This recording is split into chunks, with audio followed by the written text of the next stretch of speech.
Hey everyone, so the energy has been moving super fast since I uploaded my video about the East Midlands Mayor, which is about 9 days ago now. It's had about 3,000 views. It's come to the attention of a lot of people, and interestingly I was sent a video by one of the Derby councillors, Philip Rose, which was actually made back in 2023, raising many of the same questions that same conclusions that I'd actually reached myself. So I actually reached out to Philip Rose and had a conversation with him. I'm going to edit in a little piece of his video to give you a flavour of his concerns about these new combined county authorities and the role of the East Midlands Mayor. So just watch this little clip. Try to take your attention off the net curtains in the background and onto the message, because he's expressing grave concerns about what is going on, and obviously he was part of the council where this whole concept was actually bulldozed through without his consent. He actually voted against it. Hello, my name is Philip Rose and I sit on Derbyshire County Council representing Alfreton and Somercotes. At our last meeting we discussed the introduction of a new combined authority representing Derbyshire, Nottinghamshire, the City of Derby and the City of Nottingham, and the results of a public consultation that you may have heard about, or more likely haven't. It was suggested to me that I record my comments on this initiative, so here I am. I do not support the idea, and here are a few reasons why. First of all, the consultation which we're talking about ran from the 14th of November to January the 9th. A good time, as there was little else to sidetrack members of the public from a full focus on regional governance, except for perhaps Christmas. It's called a devolution deal, and that worries me a little bit. It concerns me. I used to do deals, selling things to folk. It suggests a compromise or a second-hand car. It conflates price, cost and value. What compromises will have been made apart from a loss of authority, less focus and the clear end of meaningful local democracy? How does a regular person hope to gain election when the money required to stand and fight an election will mean only those backed by special interests, businesses, criminals, large well-funded political parties, or I dare say key stakeholders, will be able to afford it? Anyone who has any interest in American politics will tell you election by wealth, influence and corrupt practices is not a positive direction of travel for us in the UK. The communications campaign for the consultation didn't reach me, and I was searching for it. I found no hard copy material but did manage to locate web access. With all of that state-of-the-art outreach, we had 4,869 participants in the consultation out of a population of 2.2 million. That's 0.22%. You can get more than that on a consultation for a transport works order, for goodness sake. I don't believe a target of 4,000 is acceptable for such an important change, and that's what the target was. Again, it depends what you're looking for. Why was a target of 500,000 not sought, or 100,000? That might be of more value to the discussion. The majority of comments indicated the main concern with the proposed government's arrangements was in relation to the proposal to have an elected mayor, which is required to secure a level 3 devolution deal, which is what we apparently are going for. The overall response to the consultation shows there was a majority against the proposals relating to governance. Respondents complained of a done deal. Of course, that cynicism is born out of experience. For example, vote for Brexit, get an 80-seat majority, and 7 years later, we're still shackled to that body. Hence this combined authority concept, which becomes, in short order, the EU's regional government plan that people like me fought to prevent. We won the battle, but the war continues. And in the fullness of time, residents' movements will be restricted. These LTNs, low traffic neighbourhoods. And actually, as a side issue, a question was asked at the county meeting by a member of the public about Derbyshire introducing low traffic neighbourhoods, and the cabinet member for Highways said, we have no plans to do that in the next 2 years, i.e. before the next election. However, he's not talking for the combined authority. Once the combined authority steps in, who knows what's going to happen? Well, I do know. We're going to have low travel neighbourhoods. And to cap it all, to bat away the political influence of any mayor, it is accepted that the combined authority members and others involved in the wider governance will not be elected and will represent different interests, for example, business. So, we now have an open door to special interests. We could have a Pfizer influencer, for example, and we have no mechanism to vote him or her out of office. Non-elected appointees wielding remote power over the public. This is the European Union. This is communitarianism. So we know what's going to happen.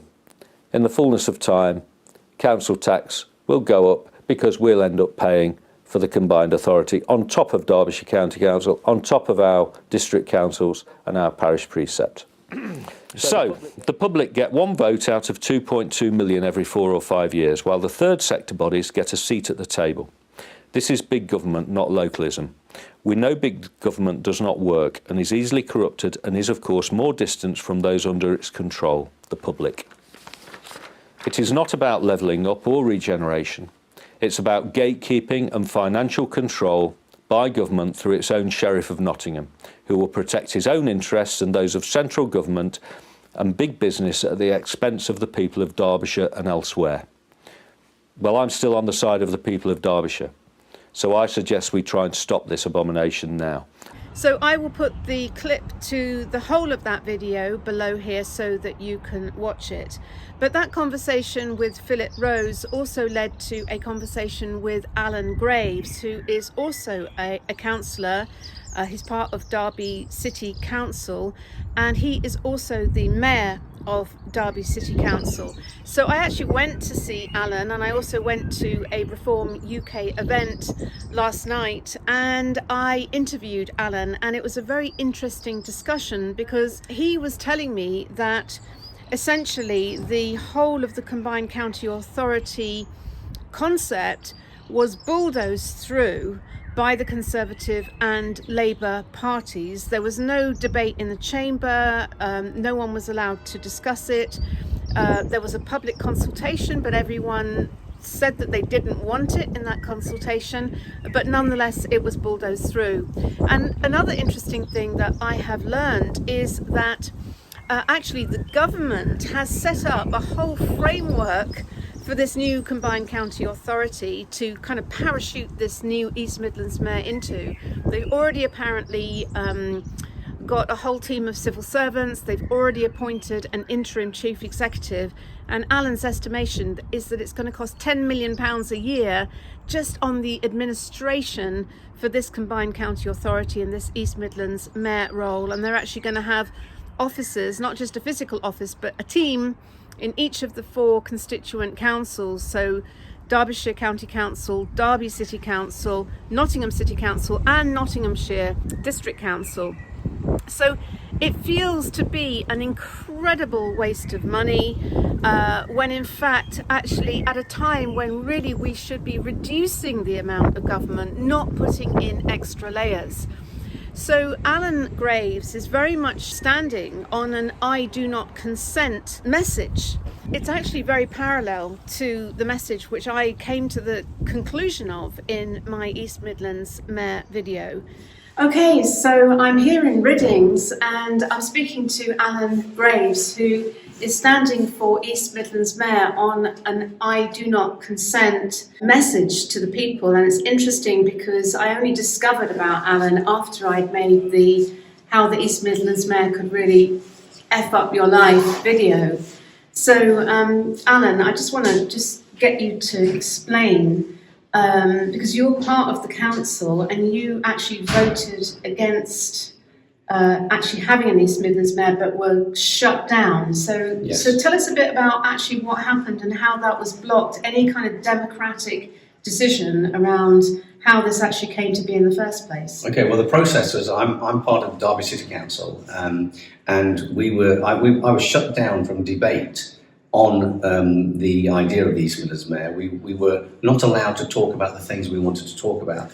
For instance, I wanted to talk about how, instead of having an East Midlands mayor, we could have a committee of MPs from the area that could actually do the same work, but actually wouldn't cost anybody any more money. And then they also talked about referendum. That's when they shut me down. They said, we can't talk about referendum because you have to have a referendum. I actually think the biggest single thing that we needed for this was a referendum. We needed people to say, yes, we want this, in which case I'd have accepted it. Now, the consultation they did... Yeah, I was going to ask you, because there was a public consultation, There was. which they're alleging, oh yeah, well, we did a consultation, but that was... And broken down to each council, every single council said, no, we don't want an East Midlands mayor. Okay. Now, you have an idea of how much this is actually going to cost?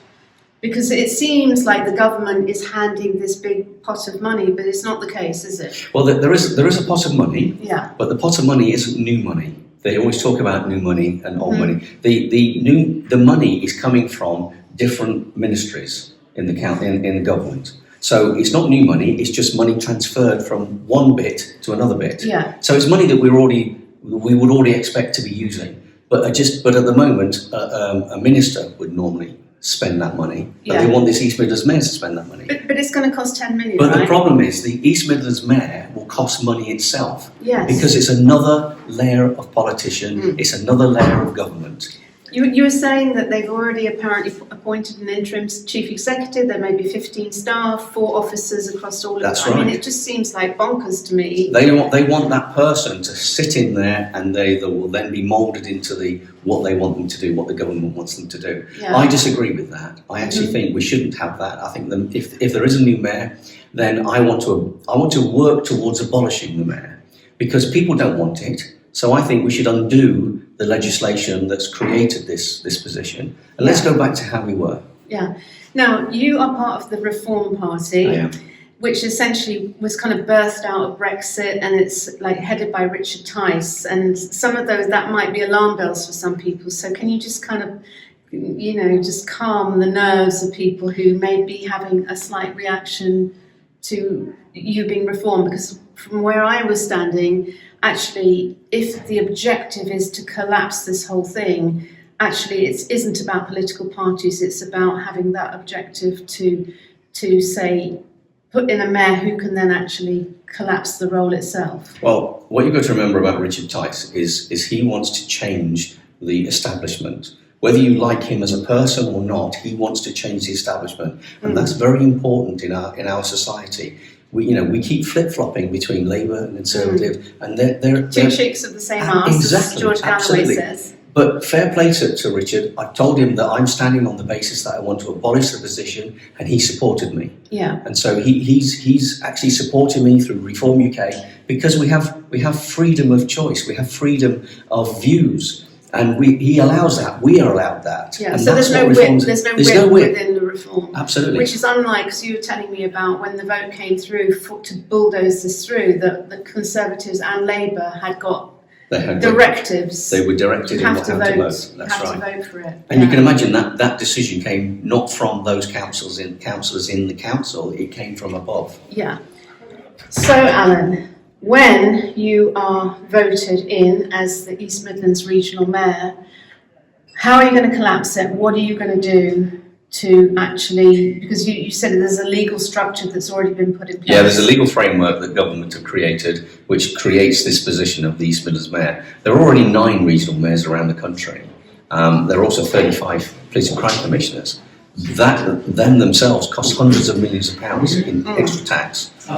So what I want to do is I want to create a team of illegal experts that will allow me to talk to government and talk about how we can dismantle what they created. Yeah, because the key thing about the role is that the East Midlands Mayor has got the people's mandate. They have got the power of veto. Yes. So you would be able to block all of the big agenda stuff. You'd be able to absolutely block it. Yeah. And, it's quite frightening actually that regional mayors around the country, it just relies on their vote. Yeah. If they say something should happen, it has to happen. And this to me is the Achilles heel, because obviously that's why they want a regional mayor, a bit like Sadiq Khan. They want one person who they can railroad stuff through. But if it backfires on them and someone gets into power who can veto and block everything, then it's game over. Well, somebody called me earlier Spanner Man, which I think is great. I want to be the spanner in the works. Yeah.